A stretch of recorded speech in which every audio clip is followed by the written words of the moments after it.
ابھی آپ حضرات کو جو عمل تینوں کل کا بتایا گیا ہے، یعنی قل هو اللہ احد قل اعوذ بالفلق قل اعوذ بالناس،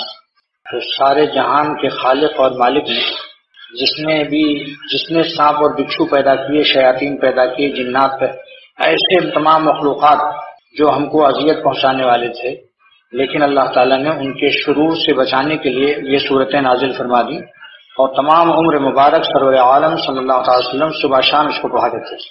اور ارشاد فرمایا، مشکات شریف کی روایت ہے کہ جو اس کو پڑھے گا تمام مخلوق کے شر سے محفوظ رہے گا، چاہے انسان ہو یا جنات ہو، پڑوسی ہو، کوئی بھی ہو، انشاءاللہ تعالیٰ اس کی برکت سے اس نیت سے پڑھ لیا جائے تو شیاطینی اثرات سے محفوظ رہے گا۔